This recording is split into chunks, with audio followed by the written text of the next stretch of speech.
I am not going to have a normal life. I know that my schooling and my education and my middle-class bourgeois background wants me to have a safe job and a career and a mortgage. I refuse to do that. I want to have a meaningful life, and that meant for me, even then, I want to do what my ancestors did. I want to grow food on the land. I want to get to know my culture. I want to be rooted in something. That was the voice of Manachán Magan, the most deeply rooted Irishman I know. And I'm Martin Nutty. And this is Irish Stew, the podcast for the global Irish nation. This episode of Irish Stew is sponsored by the Irish Heritage Tree Program. Celebrate your Irish roots by planting native trees for family and friends in the beautiful Golden Vale of Ireland. Go to irishheritagetree.com and use the exclusive discount code today. It's IrishStew10 for 10% off. That code again is IrishStew and the numeral 10. Keep the heritage of Ireland green and growing by going to irishheritagetree.com. Hi, everybody. This is Martin Nutty, and welcome to another episode of Irish Stew, the podcast for the global Irish nation. And this evening, or today, you just have me and not my co-host, John Lee, who unfortunately is indisposed. But we have an interesting episode coming up, and in introducing my next guest, I would describe him as a passionate advocate for both the language and the culture of Ireland. He's a journalist, a frequent contributor to the Irish Times, a presenter of travel documentaries, a playwright, a performer, an author whose writing spans multiple genres, from travel books to novels to expositions on Irish culture in both Irish and English. His most recent work is titled Listen to the Land Speak, A Journey to the Wisdom That Lies Beneath Us. He is, however, in my view, the most rooted Irishman that I know. Manachán tá fáilte rót go dtí an pod creile. Ma vila buetas, Martin. I shall codas about kindness. It's so lovely to be talking to you now. I'm going to start off with something a little different. In the morning, hopefully the sun comes up and you'll step outside your door. Tell me what you see, what you hear. So I'm living in the Midlands of Ireland. So around me, on three sides of me, is woodland that I would have planted about 25 years ago. It's oak woodland with a bit of Scots pine, which is the only conifer we had before the Ice Age, and a bit of larch, European larch, which obviously is a great tree for making boats. It's got good resin in it. So that's on one side. And behind me, this woodland that's only on 6 acres, it's going up a drumlin. So I bought 10 acres of land. Most of it is in a drumlin. In other words, a gravel mound that was left by the ice sheet when it was retreating over this land 13,000 years ago, 12 maybe 1,000 years ago. And just to 2 fields from me to the south is Loch Lane, a lake that normally I'd swim in summer and winter, although this winter I haven't. And then right in front of me is the road, but well, there's a field between me and the road, and there's a little, it's a pond. It looks like a pool of primordial sludge, but it was a pond I hollowed out when I built my little house here in 2002. There's a permaculture idea that you have a little pool and it reflects the winter sun. And just to my left, to the east of me, are 3 beehives that I have. And to the west of me, actually no, more to the southwest, is a polytunnel where I have my vegetables. And then all my vegetable beds are on the way up to the polytunnel. And there's about 14 solar panels beside that too. So you are, in, I guess, American parlance, living a homestead life. Would that be a fair description? To a degree. I mean, clearly I'm not self-sufficient in any way. I depend on shops and markets for things. But no, most of my food would. I have my hens for my eggs. I have the bees for the honey. I have, some years I have pigs, so I haven't had them for the last 2 years. And then I probably have more than enough vegetables that I need, and I don't really eat meat. So, I am. Although my life has got busier over the last 2 years, really, since the book. The that I wrote about the Irish language. And that means that, like, last March, I was touring all over America. In fact, I think I met you there. No, I met you in the autumn in the States, but I was in New York. I'm touring all over America last March. And again, now next month, I'm going away in about 2 weeks to Australia. And then next year, I'm going to be touring with my book again in Australia and Britain. So in March and April, as you know, is the key time if you're trying to get vegetables into the ground and seeds into the ground. So I don't have quite the range of fruit and vegetables as I used to. But there's all those reliable, all the apple trees, the plum, the pear trees, all my nut trees, all the vegetables that are easy to plant. I still have those. It sounds like a lot of work and somewhat idyllic, depending on your perspective, you know? Well done. You summed it up exactly. It's both. Yeah. Because I spend a lot of time on the computer, so it's just so grounding. It's so important for me that I do have that 3 hours every afternoon in the garden. And I used to cycle, or I used to walk every afternoon. But the minute I started growing my own food, which is probably, I don't know, 12 years ago now, I gave up all the cycling. I will never get through all the work that's to be done on this 10 acres, ever. Like, I'm only touching the surface of it. And it's a lovely feeling to know that there's always work to do, and it always brings rewards. So you mentioned your book, and we're going to get into that at some point. But what I want to do is just dial things or roll things back a bit. I want to talk a bit about your family. You have an O'Rahilly side to your family, very accomplished people, and I think you've said there was two types, revolutionaries and intellectuals. And it stretches back, as far as I know, to your 4 times great-granduncle, Egon O'Rahilly. You have the O'Rahilly, who died in 1916. I think his name was Michael Joseph. Your grandmother, Sheila Humphreys, who was an O'Rahilly as well. She was a Gaeilgeoir and a hardcore supporter of the Republican movement. Talk to me about the burden and the legacy of that winter, to use an Irish word, and your people. Yeah, I mean, you summed it up beautifully there, Martin, and you've done all the research. So, yeah, I had a chat with an Aboriginal elder just a few days ago, Tyson Yunkaporte. He's got a book out at the moment called Sand Talk, a very influential book. I think it's subtitled "What Indigenous People Can Teach the World," or how they could save the world. And he said, Manachán, he said, you have lineage. You know, there's people who've had to relearn the stuff that they were deprived of. You know, that a whole generation of knowledge was wiped out. And he said, you're very fortunate that you have this lineage. It's kept alive. And I do feel very lucky that, as you said, Egon O'Rahilly, the last poet of the old bardic school, of the old poetry school, that was almost a hangover of the druidic learning rituals, the school of learning how to be a druid over decades. And the poets in Ireland had that same thing. They took like 20 years and more to learn their skill and their craft. And Egon O'Rahilly was the last of that bardic school of traditional Gaelic poets. So he was born in 1670, he died in 1740. And that was the 18th century. Penal laws came in. Britain finally managed to crush the Gaelic culture for 100, 150 years. The famine, wiped out so much of it in the 19th century. But then his ancestors, Egon O'Rahilly, but in all of Ireland, the ancestors of those Gaelic chiefs and lords and poets and artists decided they would try and create this revival, Celtic Gaelic revival in the late 19th century. And so the O'Rahillys, my ancestors, were again involved in that. They went and found the old manuscripts, the old myths and stories and legends in the old manuscripts, often in monasteries or otherwise in the Anglo-Irish houses or the museums where they've been put in for safeguarding.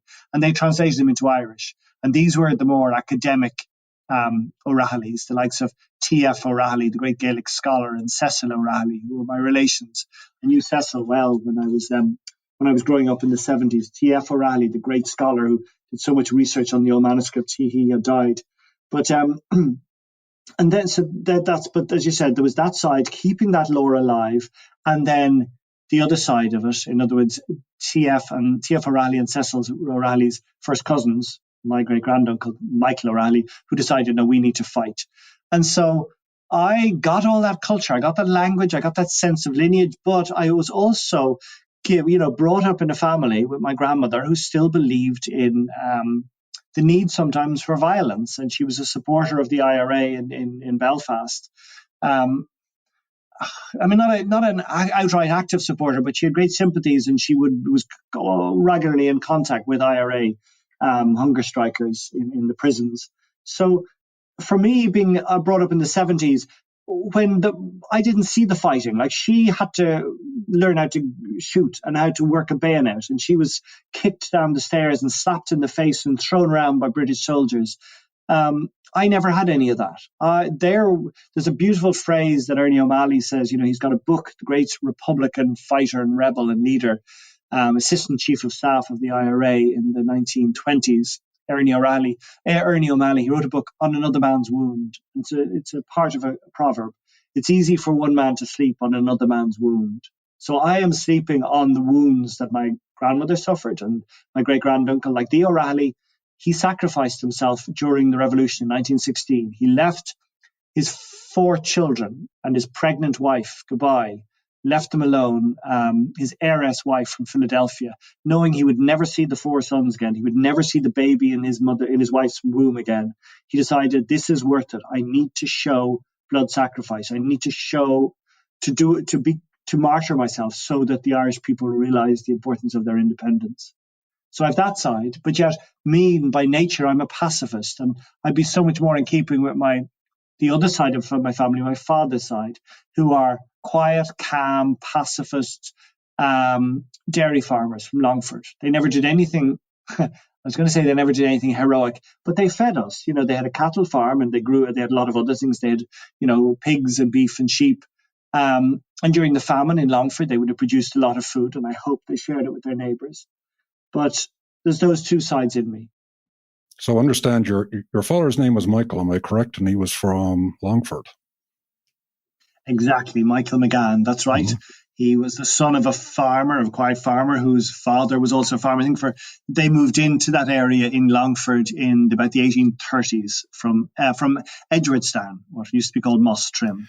It's not too far from where you live now, so you've kind of come full circle, despite the fact that you grew up in Dublin, spent lots of time with your O'Reilly family down in Kerry, and now you're back in the Midlands again. Do you draw some comfort from that? Yes, you really well noticed. It was a conscious decision.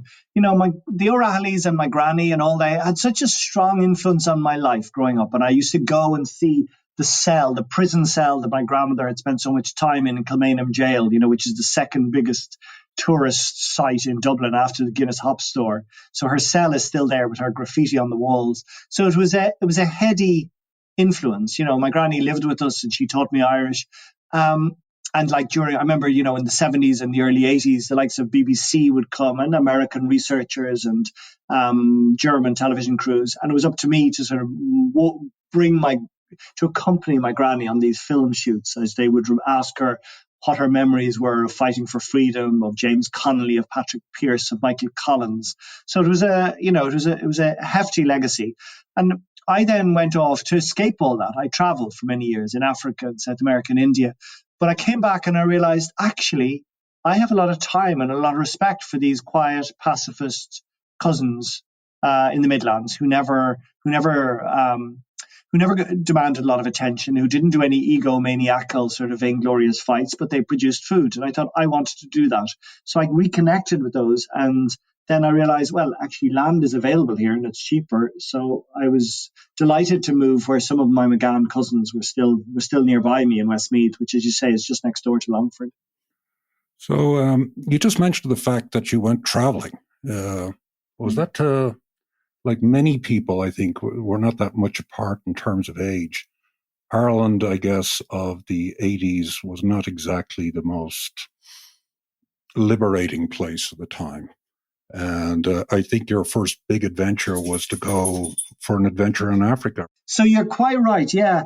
I went off to Africa, both, as you said, there wasn't much stimulus in Dublin in the 1980s, but also there wasn't much money.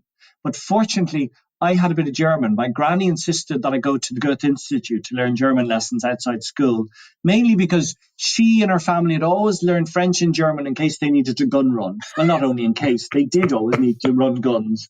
So I think she wanted to make sure that I had that ability too. So I had German, so I was able to work just in great big hypermarkets and earn good money. And then I saw that there was a truck going from an ex-army British army truck, amusingly, going from London the whole way across Africa. And I decided I'd sign up for that and experience Africa. I thought for the first time I'd be with open-minded, adventurous people. It'd be just me and these 20 other people on this truck that we bought from the British Army, and we'd have great fun. As it turned out, I learned more on that trip than anything in my life. It set up my whole life, but it was also pretty hectic. Like if you are driving through the Sahara Desert and then into West Africa to Togo and Benin, and then into Niger and Nigeria and Cameroon, and eventually into the Congo, into Zaire this is 1989, 1990, ending up in Uganda and Kenya and Tanzania over 7 months, things will happen. And if they're going to happen anywhere, they will happen in deepest, darkest Africa, which is where Joseph Conrad experienced his experience and almost then redone by Kurtz in Apocalypse Now. And that was, that was all the Congo. It was Zaire. And so I had some hair-raising adventures there, and I went without food and water for like 8 or 9 days. So it was the makings of me. It showed me a different world. So after that whole experience, it sounds like, well, I always think that travel changes people. I found that as a younger man myself, a simple 1-week trip solo as an 18-year-old to Greece changed me dramatically. I can't imagine what the lessons learned were from that African trip. What did you take away from it beyond the fact that you actually survived? The key thing is, in the heightened time, that time where someone committed treachery on us, the owner of the truck, this woman, an English woman, and abandoned us to die, really, in the middle of the jungle. Everything was stolen from us, all our money, our tablets, our passports, everything. We were left in this military dictatorship that was going bankrupt and didn't have a penny. And we all got extremely sick. We got bilharzia, we got heat stroke, we got malaria. We were left to die. That was after our 8 days without food. And I never felt so alive. I never felt the world so vibrant. I just felt the world is full of love. I am a spirit. I am the spirit in a human body, and I've manifested here. And I want to make the best of this life, I really felt. And not, please help me, God, if I come out of this. No, actually, those dark times was the most elated times. It's funny because my granny always says that the 33 days she spent on hunger strike was the highlight of her life. And the 3 years she spent in prison, in and out of hunger strike at different times, and in and out of the prisons were her highlight. There's things about, extremes that make you realize what your priorities are and who you are in the world and who you want to be. So it set me up to thought, I am not going to have a normal life. I know that my schooling and my education and my middle-class bourgeois background wants me to have a safe job and a career and a mortgage. I refuse to do that. I want to have a meaningful life. And that meant for me, even then, I want to do what my ancestors did. I want to grow food on the land. I want to get to know my culture. I want to be rooted in something that is that has strong ores, or crana fertile as the Irish. Because when I arrived in Morocco the first time, and I saw men in the mountains dressed in jalubas, dressed in the clothing that I had seen in the Bible stories, from I thought, existed 2,000 years ago. I thought, wait there are people living a sustainable, simple life that makes sense to me. I want to do my best to connect with that if I can. So did you always feel kind of a bit disconnected from the Ireland that you grew up in, what you observed around you as a young person? I did, yeah. I mean, not only from Ireland, I felt disconnected from the world. There are these sort of over-idealistic dreamers, and that's sort of the person I was. I spent a lot of time in my own head, and I had these beautiful, loving, spiritual guides or voices or friends that were inside my head, but just gave me so much love and encouragement and nourishment. And I could never find anything in the world that matched that. So I decided, okay, I just want to be on my own in nature with these inner voices, because they were so beautiful, and I still have them. Voices is the wrong thing. It's not like I hear something in my ears, but I'm aware of an energy that is beautiful. And the problem, my sort of person, people like me, they don't tend to have close relationships in the real world, because humans are so compromised and so much more limited than that type of energetic connection. Now, after Africa, you weren't done with wandering, though. It sounds like you still hadn't quite figured out, and I don't know if any of us ever fully figure out what we actually want. Although it seems like you've got a decent idea from my point of view. But you went wandering again. You went to South America, you went to India, you spent a lot of time in the Himalaya. Yeah. Well, I came back from Africa thinking, God, I have seen different perspectives on the world, and I know what I don't want anymore, but I wasn't quite sure how I was going to realize what I wanted. I was still only 19, and I was probably 20 when I came back. And I promised my mom, my dad had died by then, but I promised my mom that I would, it wasn't like my dad died when I was in Africa. That would be very tragic. He had died about 6 months before I left for Africa. So, but he had died. And so my mom, I promised her I'd finish college. And so I did. I went back and I did a degree in Irish and history in UCD in the University in Dublin. And so I spent another 2 years, but I just felt so unmotivated by it. I just find it so hard to connect with these kids. What I just realized is, you people, you've never experienced the world. Those things I'd seen in Africa changed me. I felt alienated enough from people because of my own, these loving energies. And now, having realized that there was a world out there of people living a life that hadn't changed for hundreds, maybe thousands of years, I felt, I don't want to go back to this. So I managed to, when I came back from Africa. So when I came back from Africa, my mind was opened, but I promised my mum that I'd go back to college, and to finish my degree. I did a degree in Irish and history. So I went back to UCD, University in Dublin, and I did, but I find it even harder to connect with the other students there and with life in Dublin. So as soon as I had finished my degree, I wanted to get out into that real world that I'd experienced in Africa. So I didn't even wait around to collect my diploma or degree or to graduate. The minute the last exam was finished, I fled to Africa.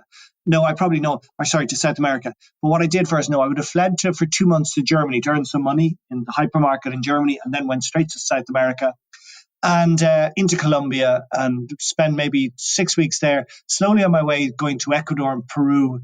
But when I got to Ecuador, I got bitten by a dog with rabies. And so that really, again, another, what you could see as a calamity. But again, it was a key turning point in my life. I could no longer just wander like a backpacker from one pancake cafe to another in the Lonely Planet guide. I had to settle down somewhere because I was given vaccines to cure the rabies. And I needed to settle down. So that meant I needed a job. And I ended up in Vilcabamba, a valley of longevity on the Ecuadorian Peruvian border. And I was given a job of running an organic farm and a hostel there. It was a hostel where people used to come to take the San Pedro cactus, a hallucinogenic cactus, which type of peyote type cactus. And so I would meet people from all over the world, all of these free thinking, dreamers and idealists. And for me, it was my university. The people I met, I learned about straw bale farming. I learned about permaculture. I learned about biodynamics. I learned about, sort of enlightened sexuality. I learned about getting into the body. I learned about yoga and breathing. So it opened my mind to so many things. And I thought, okay, but I still haven't ready to go back to Ireland and buckle down. It was still so alien. After probably a year and a half in South America, I did go back to Ireland, and I tried working on an organic farm in Wicklow. But I decided, no, I need to connect with my spirit even more deeper. And so that's what brought me to the Himalayas. It was almost a cliche. It's what these, young idealistic dreamers and losers do. We go up to the Himalayas, but there's something, I don't know, is it the geology or the rocks or the electromagnetic frequencies of the Himalayas, but it makes you think clearer. It makes you be able to access parts of your mind and of other dimensions, perhaps, in a clearer way. So I really did get those spiritual insights that I was yearning. I got them up in the Himalayas, and I thought, okay, I need to come down from here, because by this stage I'd seen enough expat Western dropouts who were certainly of an age and just looked like they were stuck and looked sad in the place. So I realized I am Irish. That's my roots. I need to go back to Ireland and find a way of living on the island that is meaningful for me but doesn't compromise me too much. So that's why I came back, bought these 10 acres in 1997, planted my woodland, which, as I said, is rising up behind me, and I've been here ever since. And that, as I understand it, lined up with the creation of what was then Tina G, which ultimately became TG Cahir, the Irish language television station. And that provided some opportunities, along with your brother, Ruán, I believe. Is that correct? Oh, Martin, the research you've done, and it's phenomenal. I tell you, your background knowledge. Exactly. So that was 1997. I bought the land, but 1996, the year before, was the year that TG Cahir, or Television Gaeilge, as you say, as it was founded. And it was just because it was the Celtic Tiger years. Ireland was flush with money. And the Fianna Fáil government, with Michael D. Higgins in Labour at the time, our current Uachtaráin, our current president, realised we need to at least make an effort to found an Irish language station, because otherwise it's going to be on our watch, the death of the language. So they decided to set up a channel, and luckily my brother Ruán, he was in films at the time. He was locations manager on things like Far and Away with Tom Cruise and Nicole Kidman. Yes, ooh, yeah, and the Michael Collins movie with Liam Neeson, and Devil's Own, a movie with Brad Pitt. So he was locations manager on all of those, but he wanted to get into directing. And he thought an easy way to direct would be to start directing TV. And when he heard about this new TV channel, he decided, I'm going to direct for them. And he went straight to the offices in Galway, in Connemara, in Ballinlahowan. And he said to them, I'm going to make the very first ever Irish language television programme for you.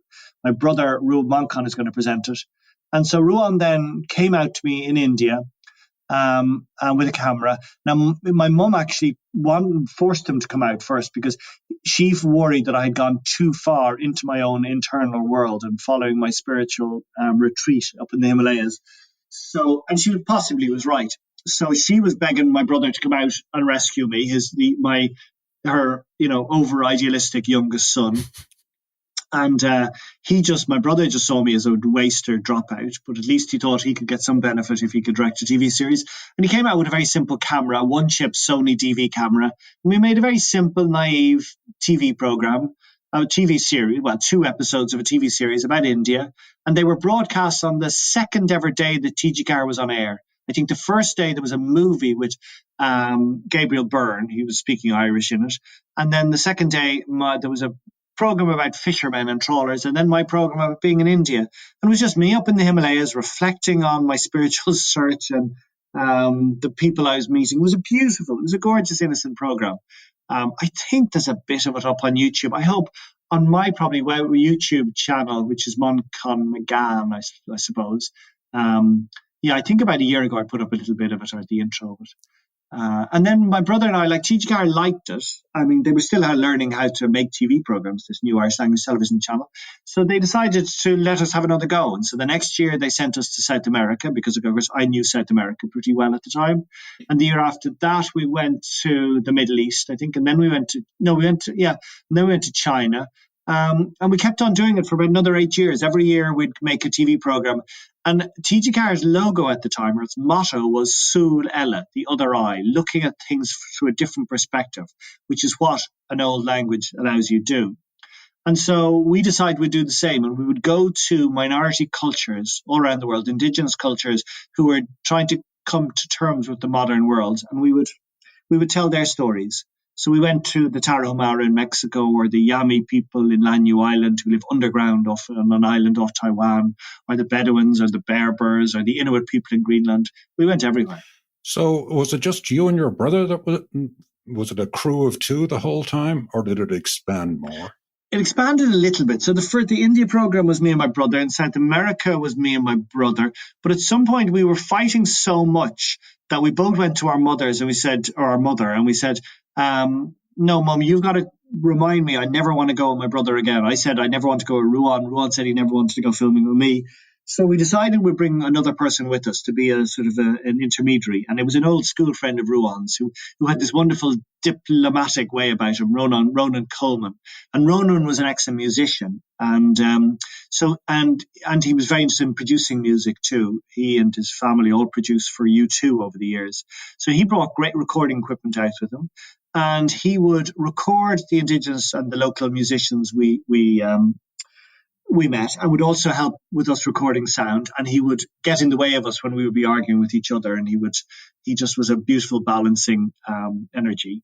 And so that, and it enriched the programs, because now we had this beautiful music, and he would compose a whole new instrumental score for every TV series. So it meant the production values got increasingly strong. And we were then we would do an English and an Irish version. So every PTC, every piece to camera I did in Irish, I'd also do it in English. And then Ruán, my brother, was able to remaster all of these or re-edit them into an English version that sold all around the world as part of the Travel Channel. And then the Irish version was for TG4, for the Irish language TV station. So is that where you picked up, I've noticed when you're speaking, you switch quite seamlessly between Irish and English, which strikes me as not being particularly easy to do. Is that part, did that particular facility, was that a result of the standing in front of the camera and just say, okay, now I got to do it in English, and okay, now I got to do it Oscoilga? No, that's a weird ability that I have just got 2 years ago. Now, for some people, it mightn't be a great ability or a skill, but it's for me. I'm not very eloquent in any language, believe me, unless I'm focusing. I mean, I'm now at the moment, we're doing an interview, so I'm focusing. But I tend to drift. My mind is always somewhere else. So I would never be able to do this, going sentence by sentence. I could now have this whole conversation, giving a sentence in Irish, translating into English. So about 2 years ago, as part of this arising of passion and interest into the Irish language, which we'll probably deal with a bit later anyway, it came out of that. So I'm now, as you said, so many people about 2.5 years ago began to show an interest in the Irish language, and I could see that Irish wasn't a hindrance. Irish wasn't a negative thing. They wanted to connect more, but they didn't understand it. So I found myself giving these talks in Irish, and when I talked in Irish, I could see the fear and the discomfort in people's faces, but also a yearning, the people wish to understand it. So I started doing this thing of speaking Irish and English, and as you said, it surprises the hell out of me now that I can do it, because I'm not normally eloquent and agile in that. My mind isn't normally. So I think you're talking about that time when you were making that, I think it was a 3 or 4 part series called No Berla, meaning no English, and trying to travel through Ireland in, let's say, places that do not traditionally use the language, and attempting to transact, that whole experience Oscoilga, so to speak. And I was fascinated, when you said you saw fear in people's eyes when you started speaking Irish. So talk to me a bit about how you interpreted that. What was the insight there? Yeah. So, my grandmother, devoted so much of her life to freedom, Irish freedom, but also the Irish language. And I would see when I was 6 or 7 or 8, would be in the shops, and she'd always speak Irish to everyone in the shops. And she'd always say, oh, tá gaeilge go chéine. Everybody has some Irish. And I would see their discomfort, but she just really wanted to promote the Irish. And she only ever wore Irish clothes, Irish tweeds and linens and cottons. And mostly I only wear Irish tweeds as well. But so did the O'Reilly. So did Michael O'Reilly, the leader of the Volunteers, my great granduncle. He always wore Irish tweeds. But anyway, so the Irish language she spoke. And so, and if she ever heard us speak a word of English when we were young, she'd say, oh, she would felt such regret. So there was this big onus on us to speak Irish. And then I wanted to do things in Irish, when I was young. So I wrote a book about my time in Africa. I remember when I was still in college, a book called Manachán ó Seanlóirí ó Bhlacliaga in Africa, Seanlóirí Orm. So a book trying to followed this idea my granny had that we could help with the Irish language. And then all those programs my brother Ruán and I made. And in fact, the first program we ever made, the one in India, it was paid for a bit by TG Carr, but actually Aegon, the O'Reilly's son, another Aegon O'Reilly, this time in the 20th century, he paid money for it, wanting to keep that lineage alive. So my brother and I, those programs we did were high concept programs. They were ethically and ethnically and culturally and intellectually pretty sophisticated. But then after about 8 years or 9 years, my brother and I stopped working for each other together. Making the travel programs. And I started working with another director on this program, No Berla. And the idea was, at the time I had been living in West Kerry, in the Gaeltacht, in the Irish-speaking area in West Kerry. And I thought, I wonder what would happen if I tried living this life I am living in West Kerry outside of the Gaeltacht. In other words, the life in West Kerry, where everything I did in my daily life was through Irish language. I thought, how would that work in the rest of Ireland? So I pitched the idea to this other director, Brian Redden, and he loved it. And we eventually, RTE commissioned it, RTE for TG Carr, but the national broadcaster commissioned it. And it was all hidden cameras. So I just went out into the streets in Dublin, first went to the map shop to see could I get a map. And then I went into a taxi to see could I go somewhere else. And everywhere I went, people either blocked their ears or told me to F off or just kicked me out. And I had no idea I'd encounter that sort of hostility. And as you said, it was only after a while that I realized it was when we brought all the footage back into the production, the edit suite, and I had the seeing what the secret cameras had recorded and seeing in their eyes this incredibly rich connection of different emotions, regret, envy, anger, jealousy, love, yearning. It's a national language. A mother tongue is a potent thing. Like if you put a baby seal among a whole beach of crying seals, or if you put a deer in front of a whole field of fawns, the baby deer and the baby seal will recognize its mother's cry among all the other hundreds. A mother tongue is an umbilical bond. And that's what we have to the Irish language. No matter what we say, no matter what we might say, oh, the language is old-fashioned or is beaten into me or I don't want it. But there's something really primal and powerful about a mother tongue. And it was only then, as I said, when I was looking into these people's eyes that I saw it. But I'm still seeing it. So that's why when I started again being shown attention 2 years ago for the Irish language because of books this time rather than TV. And I see that same thing whenever I go into a room and speak Irish. People want to hear it, but they feel uncomfortable. So, it's complex. Yeah. I've talked to a number of different people around this particular issue. My older brother is a Gaeilgeoir. He raised his children in North County Dublin in Irish. His wife spoke to them in English, and they're consequently bilingual. And his grasp of the language is far more sophisticated than mine. Living in New York is probably not the best environment to improve your Irish, but there are opportunities. But there is, in my view, many different reasons that you can point to as to why the Irish language collapsed. But let's talk about the most obvious one. And it's felt more, the impact of it is felt more probably in New York than many other places. The famine. The famine triggered immigration. There have been famines before, this horrendous Great Hunger of the 1840s. But this time it was different, and it triggered a massive migration. And as I understand it, something like a quarter of the population in New York by 1851 or 1861 was actually Irish-born, and many of them actually didn't speak any English at all. And word filtered back that you needed to speak English, and that changed everything, because a lot of people think, the famine occurred and then, that big wave of immigration happened and then it stopped. But that's not really what happened. Immigration went on for 100 years afterwards. And it felt like to me to immigrate, you had to be able to speak English, and consequently you couldn't speak Irish. So why didn't the Irish embrace bilinguality, so to speak? Was it just they didn't understand? Yeah, it's all down, as you said, to when the way in Irish we call it. We don't call it the famine, but as you said, we call it the Great Hunger on Gorta Moore, the big hurt. exactly.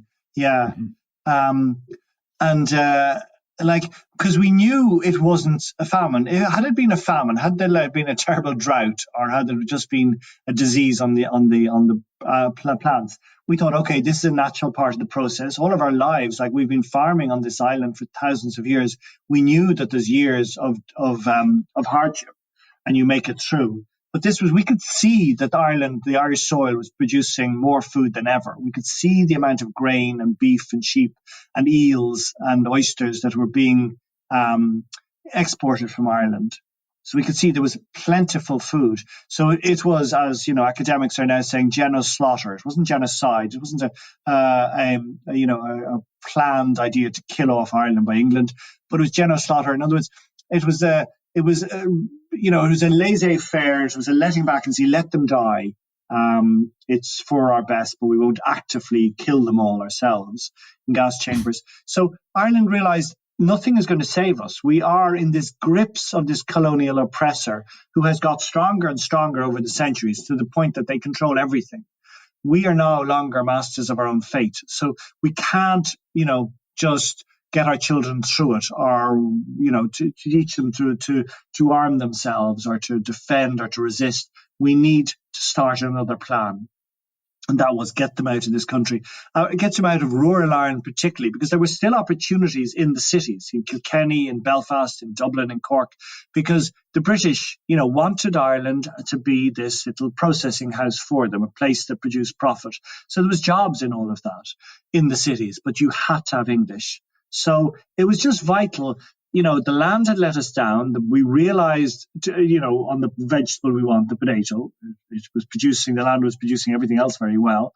We didn't have access to our seas, our coasts, which we always did, because either the landlords were controlling the coast or we were too poor. We'd had to give away the boat in the first few years when the crops had failed.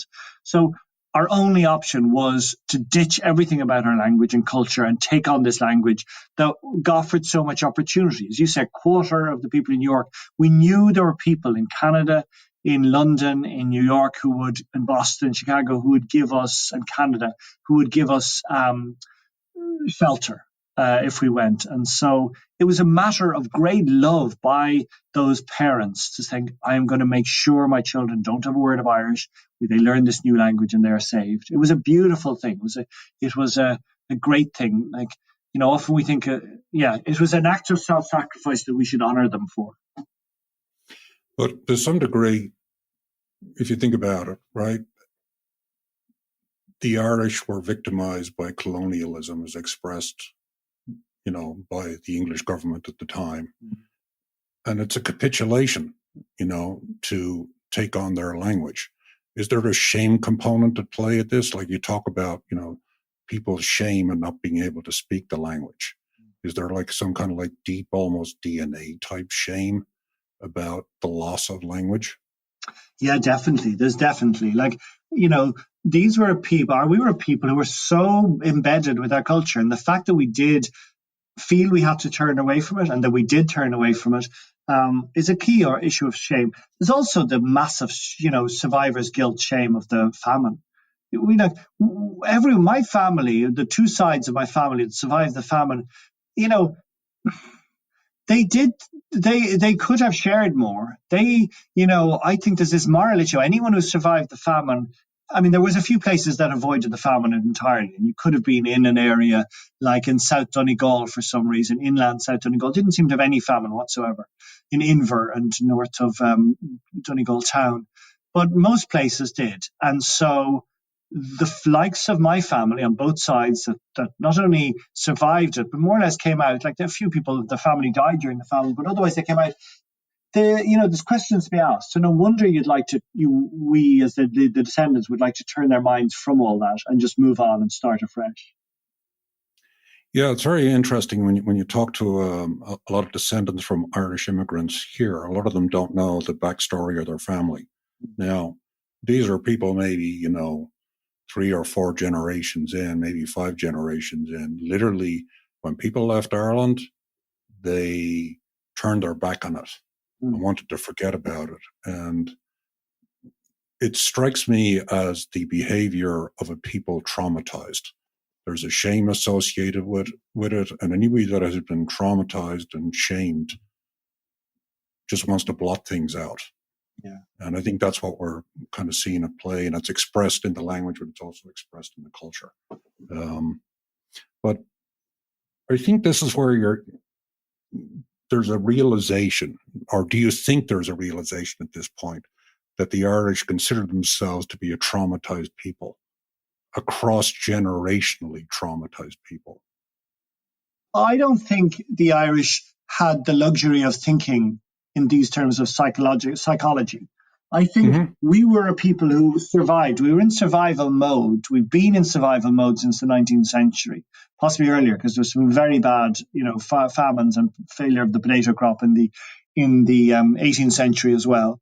So, the colonizers had made us, during the penal laws particularly, we weren't allowed to own land. We weren't allowed to own property. We weren't allowed to own chattels. So we couldn't have a horse worth more than £5. So we had been systematically beaten down over centuries, at least, a century or two. And so this idea of having time for reflection or for thinking, are we traumatized or not? That's only a luxury that's only arising now, I believe, now. Because I remember in the 80s, there was no jobs in Ireland in the 80s. You had to emigrate.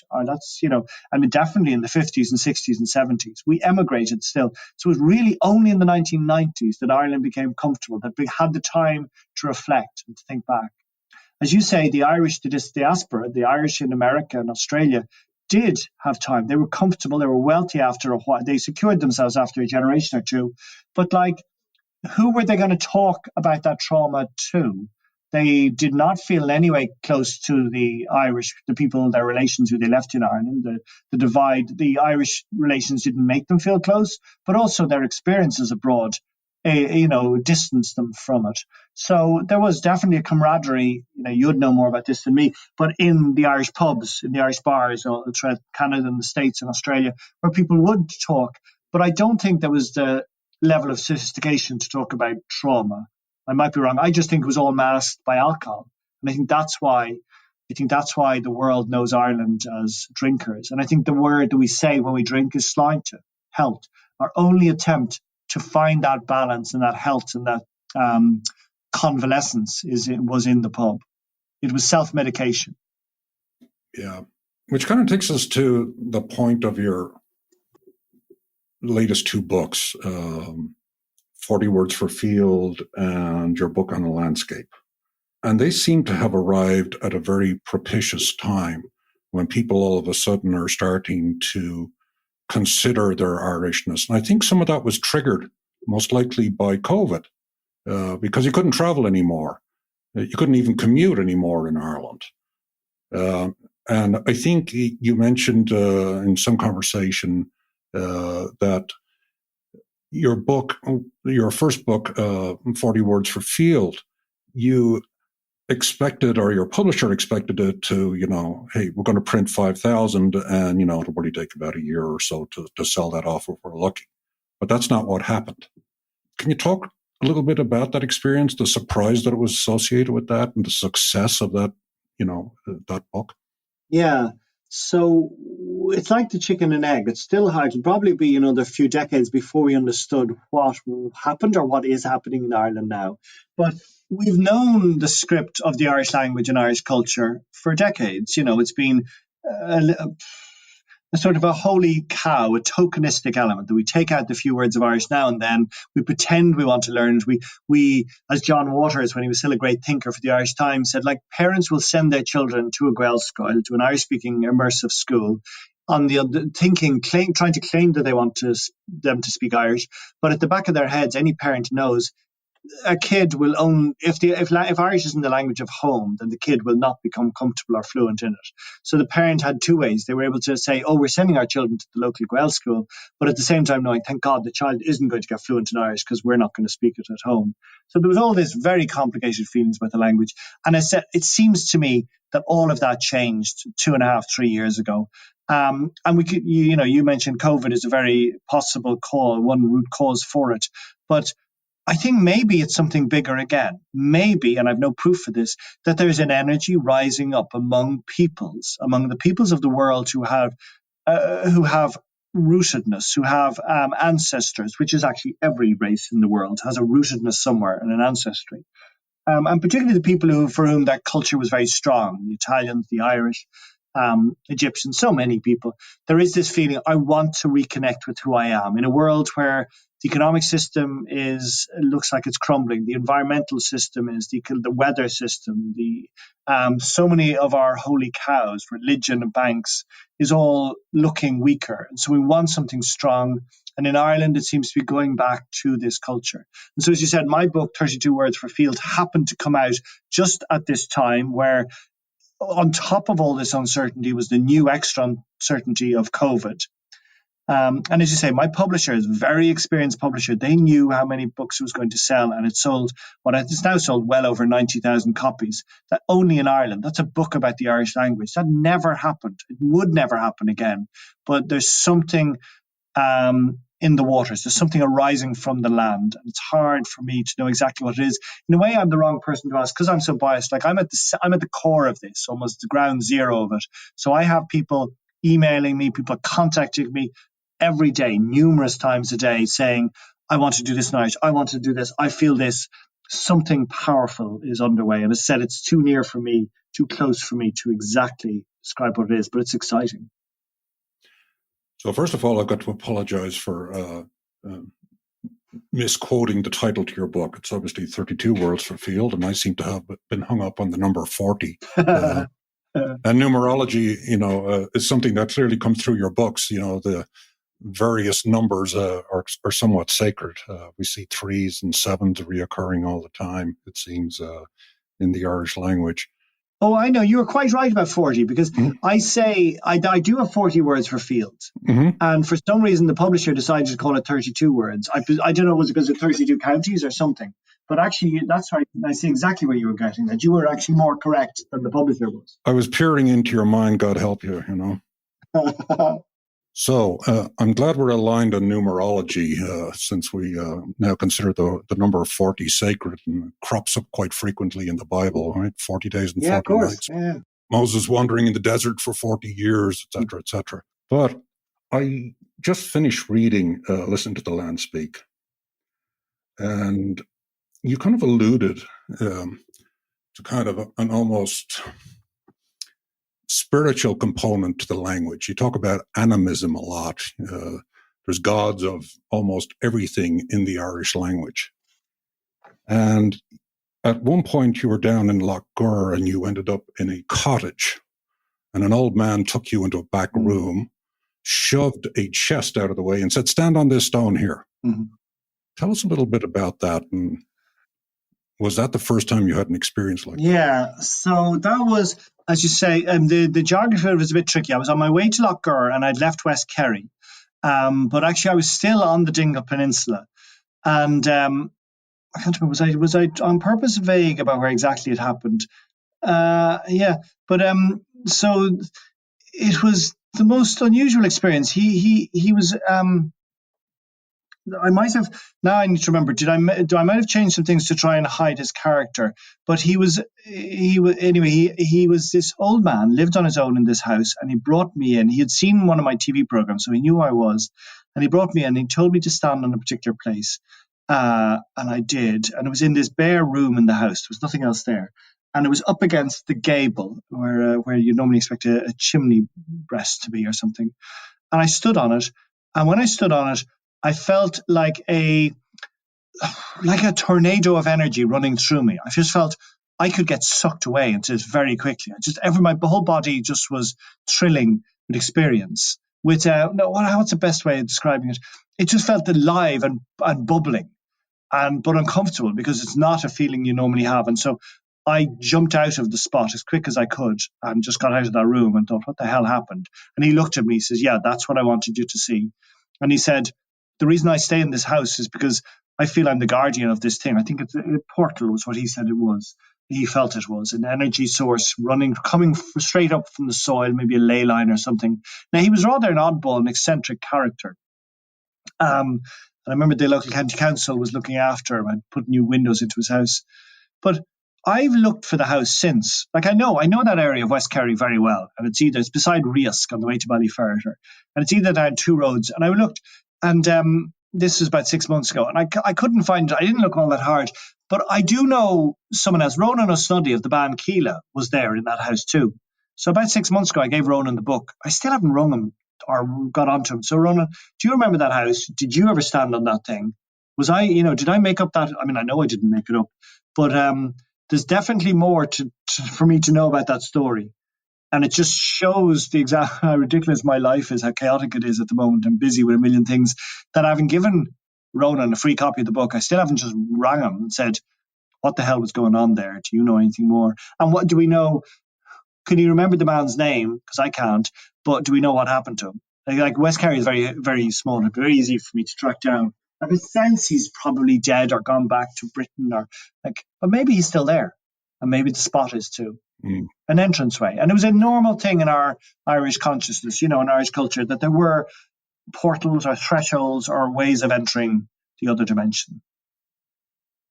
And you talk about these kind of portal spaces in the book, and I'm like, I'm not buying this. I'm a skeptic by nature. But it feels like Irish literature and mythology is suffused with places like this. You think about Uisneach, right? The navel of Ireland, the hill of Uisneach, which is a fairly nondescript field in the middle of Westmeath, as I understand it.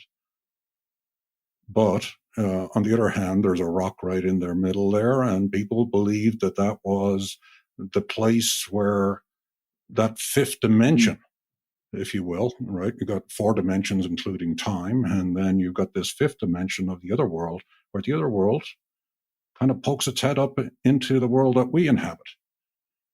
Was that what you think was going on there in that cottage in West Kerry? I don't know. I mean, I much prefer your questioning of it, your dubiousness, than just the happy, clappy going along with everything. Because the only way we get to a better understanding about these things is if we question it. And so I have a new book coming out next year, a kid's book it was meant to be called Portals and Thresholds of the Irish Landscape. But the publisher Gill said, no, kids won't understand portals or threshold. In fact, I disagree. I think they'd love that. But I think it's going to be called, Enchanted Ireland. So it definitely, maybe it's not the book for you. I'd say it is. No, I'm joking. But let me think. So I had this conversation with this Aboriginal elder I talked about, Tyson Jungaporta, a few days ago. And he was saying, I was telling him about this idea of the veil. And, you didn't see my show, Ironicus Eve, the bread making show. I talked there about the difference of counter and altar, where counter is a place or location and the opposite is altar, the other world. So Ireland was always comfortable with this idea, there being other dimensions around it. They need not necessarily be actual portals or thresholds at all. And as Tyson Jungaporta said, Manachán, it's not a veil, they call it a veil or a thin veil. There's no veil. Everything is everywhere. It's basically quantum physics. It's where you focus your mind. All of us have been in a fever or a delirium or gone to see or had a hallucination or a drug experience, and we've seen the world through different lenses. Like what I experienced in that man's house of the buzzing through my body and this energy, we've all felt it almost coming out of a swim. Where you suddenly are, when you're really in times of extreme or times of heightened sensation, the body can easily repeat those feelings and make you feel buzzed up or alive or vibrant.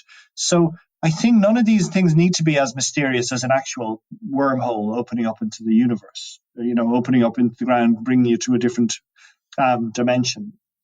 I think it's ways of all of us who've suffered depression or mental anxiety or an anxiety attack, know that you can immediately, or even by holotropic breathing, by doing an hour of breathing to drum work, you find yourself somewhere very different.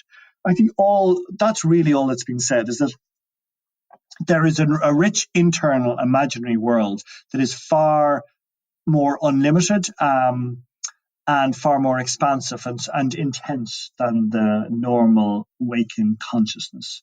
And particularly, like I'm finding out, because I've been preparing to go and meet these Aboriginal people, phenomenal synchronicities and coincidences have been happening to me. And I've been seeing spirit animals that are very important to the particular people I'm talking. They just appear in my life. And what the native people say, it's the dreaming. The dreaming has started. So, that's a common concept among Native Americans too. It's just a different way of seeing the world. And yes, of course, we can put on our absolute rational reason mind and cut it all out and refuse to see it all. But I don't think, I don't think that's doing anyone any help. And I don't think it's a really strong basis. It could be all make-believe, but make-believe is more likely to be real than this petty, limited, rational mind that we try and clad ourselves in. When I introduced you on this episode, I called you, in my view, the most rooted man in Ireland. And I think one of the things that I try to explain to people is I think the lack of rootedness in our society causes immense problems. I live in America.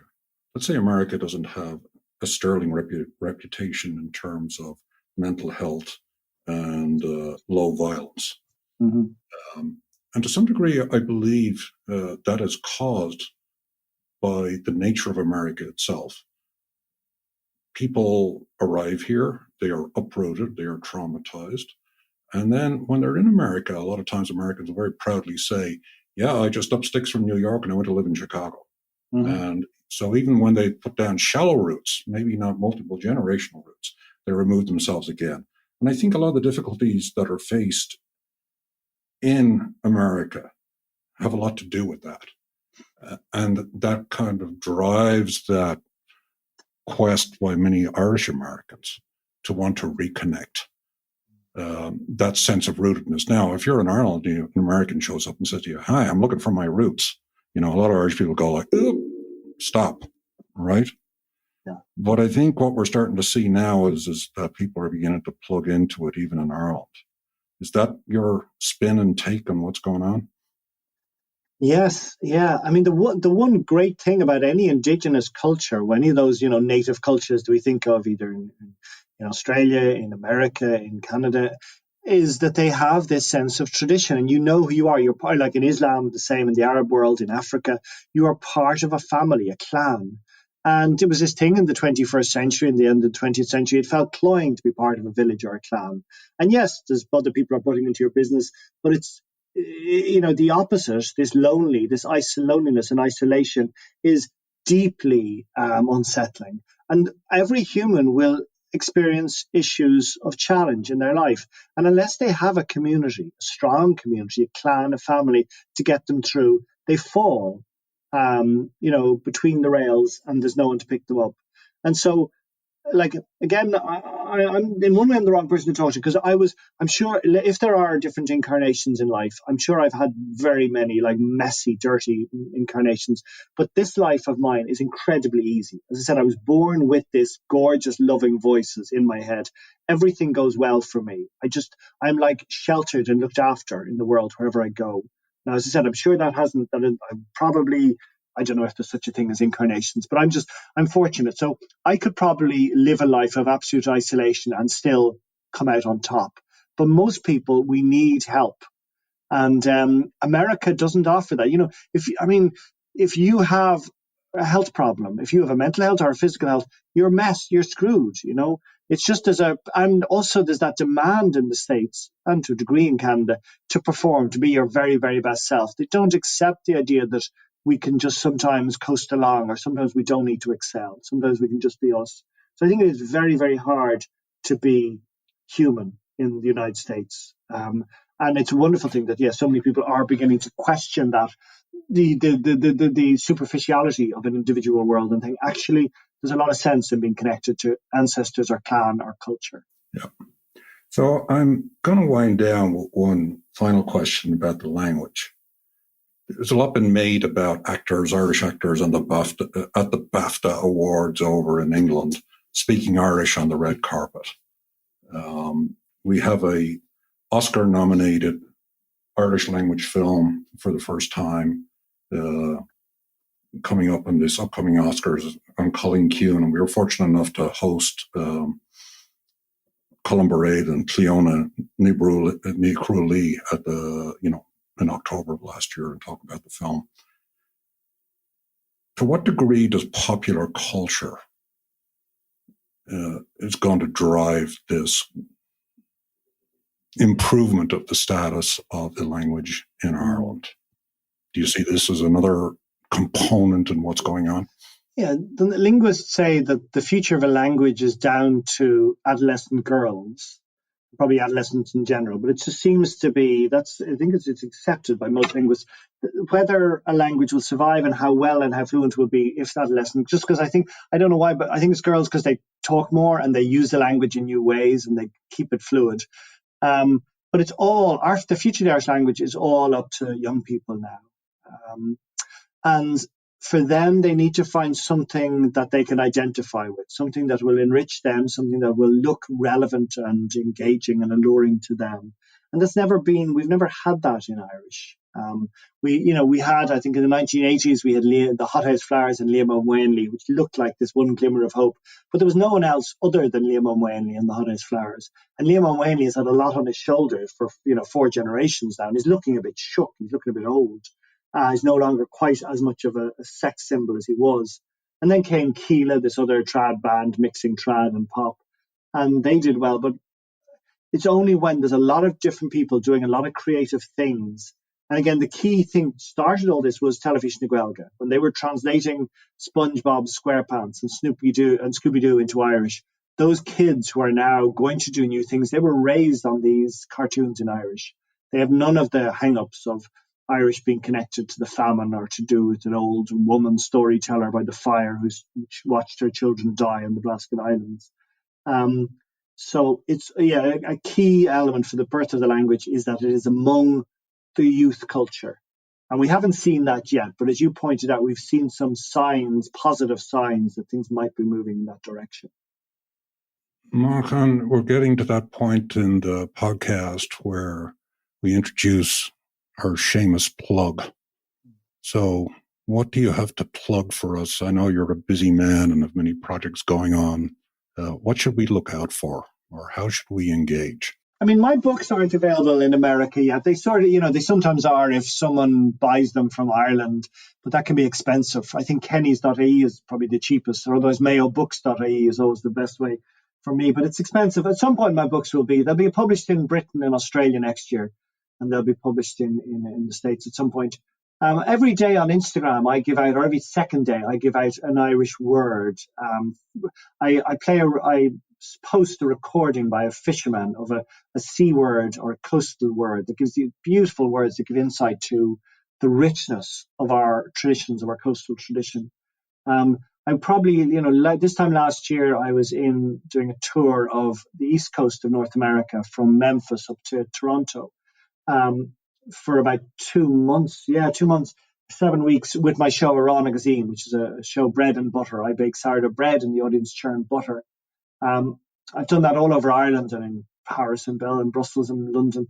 But I mightn't do it in New Ireland again. But I will be touring it to the west coast of North America in maybe October time this year. So I'll probably start in Vancouver and then head south to Seattle, go over to Missoula, Montana for some reason, and then San Francisco, LA, maybe San Diego. It depends wherever there are big enough communities that'll take it. I'll do that, and I'll meanwhile be meeting up with and probably engaging with Indigenous people as I'm going along doing that. That's about it. We do this Irish language course, Scoil Scarta, but I don't know when the next one will be. The latest one, it's a 9-week online Irish language course. It's just begun this week. And I have the pleasure of actually participating in this in Scoil Scarta, so I'm like many people, starting to engage a little deeper and really enjoying the first session that actually took place today. Exactly. Yeah. It's fun. Like have you just done the first session? You're probably a bit bewildered. It's a lovely course. It finds its own feet after a while. And probably what we'll do is convert it and make it into, there's a word, an evergreen course, where you don't need to turn up live to the course. But I will be keeping on doing a million different things with the Irish language. So there'll be a new book. I have these little handmade books that are made on Achill Island of particular beautiful words. One is called Dána Grána, nasty words for people. I have seen that and I love it. Yeah. I'm working just this evening on a new project. It's I don't think I'll reveal it. No, it's another little handmade book. It's gore. Well, it won't be handmade this time. It'll be a little baby book, and they're more art projects than books. But yeah, there's a book. So this year, that book on portals and thresholds, and next year there'll be a book on Ireland and India, and then the year after that there'll be Ireland and indigenous cultures. It's ridiculous, man. There's a TV series on holy wells coming out probably in a few months. Oh, and the most beautiful thing, another free thing, is the Almanac of Ireland. It's my podcast. It is gorgeous. Like it's only, I think, 26 episodes up, but I have another 26 episodes almost fully edited. And we'll start RTE, the national broadcaster, will start showing old recordings of the podcast, airing them, of the Almanac of Ireland in the next few weeks or months. And definitely the new series will be up by June. But I urge you to listen to those. They're beautifully produced by Colette Kinsella. And so it is, I just chase after, I go on a search for things that really interest me, really. Holy wells, or magical stories, or beautiful bits of nature. It's a bit like the books, a bit like, as you said, 32 Words for Fields, or Listen to the Land Speak, the other book. Or that other book I have called Tree Dogs, Banshee Fingers, and Other Words for Nature, which is about the insights the Irish language gives into nature through its words for the natural world. Anyway, everything you'll find on manachán.com, but there's plenty for free. On Instagram, you'll find loads of C words. On the Almanac of Ireland are all for free. You'll find some amazing episodes of that podcast. And with that, I would like to thank you, Manachán, for coming on Irish Stew on behalf of our listeners. As you can probably tell, Manachán is a bundle of energy. There's usually about 4 or 5, maybe 10 projects going at the same time. And we really look forward to seeing your work released in the wild. I will say I'm a huge fan of the Almanac of Ireland. So if listeners have not engaged with that, I strongly recommend it. And I will leave you back to the peace of your Westmeath homestead. And thank you. Thank you, Martin. And I suppose just to say, although I'm not bringing Ruán zine to the East Coast of America, I will be in New York and that area. We'll either giving lectures, and I have a new whole show now called On Sail Ella. It's me talking about the other world with a rake of musicians, very talented musicians, Robbie Perry and Miles O'Reilly and Simon O'Reilly, and beautiful videos. So I'll probably be bringing that to New York, I suppose, this autumn time too. So I will be back with different shows. We will look forward to that, and there will be a big file waiting for you. Mavila Boyathis, Martin, thank you so much. Great talking to you. Hey, it's Martin. I hope you enjoyed that conversation with Manachán. I'll be back with John in 2 weeks with a new episode. In the meantime, if you enjoy the podcast, can you leave a review on your podcast app of choice? Looking forward to joining you again for another great episode of Irish Stew.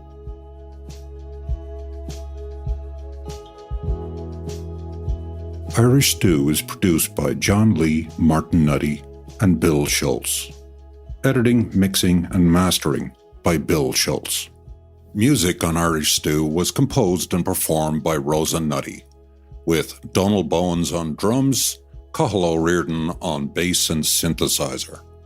For more on Rosa Nutty's music, please visit rosanutty.com.